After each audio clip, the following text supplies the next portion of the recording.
Episode 3 of Forecasting Love and Weather begins with Hawkeye wandering home in the morning after her drunken encounter with Siwoo. Her mom is worried while her sister spies Hawkeye crying in her room.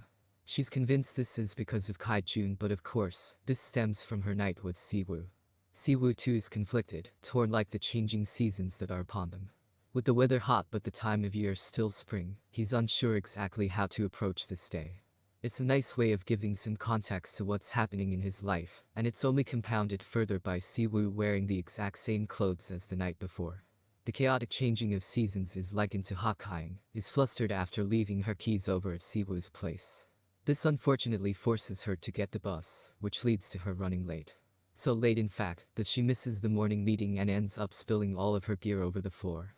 Siwoo does his best to help, even dropping tissues over by her desk when she starts sneezing while communicating on air. It's no good though, and eventually senior director is forced to take over. Siwoo's assessment is different to as the gang deliberate over whether to lift the high-speed wind warning or not. Hawkeye decides to assess the situation and check back in 3 hours' time. Siwoo silently drops back Hawkeye's car keys onto her desk before walking out into the corridor. There, he finds Yujin, who's none too happy with him being there. The various fishermen in the region aren't happy, with the message board going crazy, lots of calls coming into the weather center, and a very frustrated Kai-jun showing up. Siwoo is the one who jumps in though, and it gives Hawkeye enough courage to lash out and force Kai-jun back to his department, quick to point out that rash decisions could lead to casualties.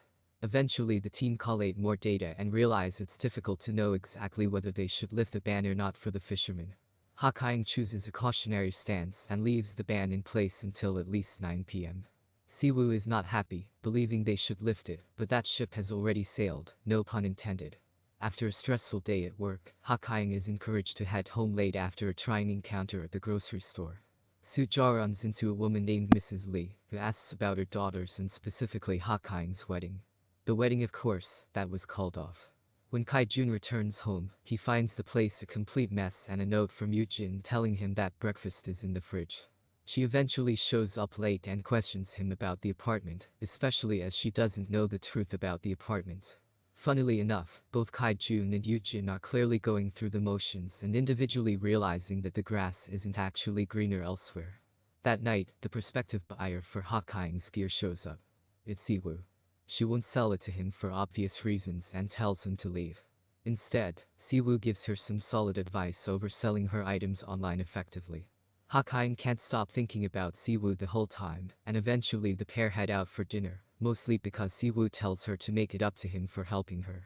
While out though, all of the weather personnel arrive, and it causes Siwoo to help Hawkeye make a break for it, skipping out the back door. Siwoo follows and calls out Hawkeye for having feelings for him. Siwoo also admits indirectly that he has feelings for her too, but leaves it up to him over what to do. The episode ending explained. This show is just getting better and better. Forecasting Love and Weather delivers a really good episode this time around, with Siwoo and Hawkeye growing closer together, and in doing so, there's a great balance of comedy and romance across the hour-long chapter.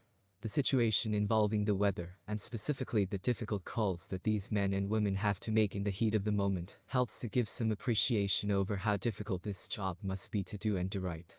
However, this obviously serves as a backdrop for the ongoing romance between the lead pair, and I'd imagine we'll see them both skipping out on getting together. At least for now. I wouldn't be surprised if we see Siwoo reaping back to Yujin, who ends up having second thoughts about being with Kai-jun. That's just a guess at this point though. Either way, Forecasting Love and Weather is channeling those classic K-drama rom-com vibes, and we are all in for this one.